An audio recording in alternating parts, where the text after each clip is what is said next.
ओम नमो भगवते वासुदेवाय नमः। आज हम अजा एकादशी व्रत की कथा और महत्व बताने जा रहे हैं।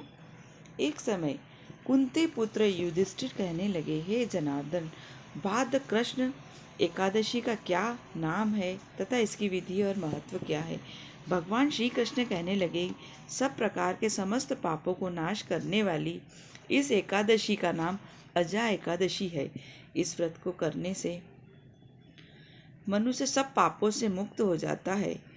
जो मनुष्य इस दिन भगवान ऋषिकेश का पूजन करता है उसको अवश्य वैकुंठ की प्राप्ति होती है। अब मैं इसकी कथा कहता हूँ, ध्यान से सुनिए। प्राचीन काल में हरिश्चंद्र नाम का एक चक्रवर्ती राजा राज्य करता था। उसने किसी कर्म के वशीभूत होकर अपना सारा राज्य व धन त्याग दिया, साथ ही अपने स्त्री, पुत्र तथा स्वयं को भी बेच दिया। वह राजा चांडाल का दास बनकर सत्य को धारण करता हुआ मृतकों का वस्त्र ग्रहण करता रहा, मगर किसी प्रकार भी सत्य से विचलित नहीं हुआ। कई बार राजा चिंता के समुद्र में डूबकर अपने मन में विचारने लगता कि मैं कहाँ जाऊँ, क्या करूँ जिससे मेरा उद्धार हो। इस प्रकार राजा को कई वर्ष बीत गए। एक दिन राजा इसी चिंता में बैठा हुआ था कि गौतम ऋषि आ गए। राजा ने उनको देखकर प्रणाम किया, अपनी सब दुख भरी कहानी सुनाई।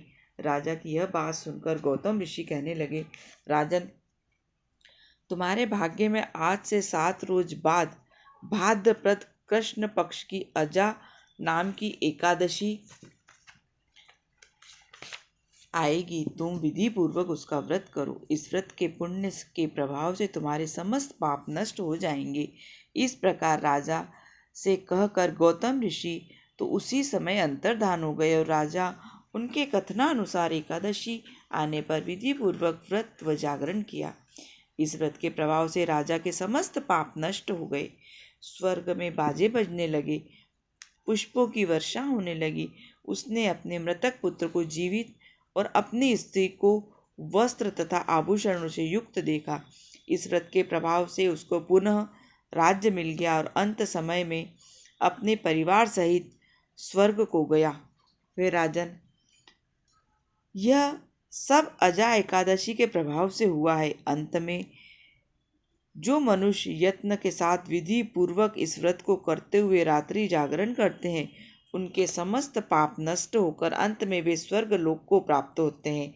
इस एकादशी की कथा के श्रवण मात्र से अश्वमेघ यज्ञ का फल प्राप्त होता है। अतः श्री अजा एकादशी व्रत कथा समाप्तम। बोलो श्री विष्णु भगवान की जय, ऋषिकेश भगवान की जय।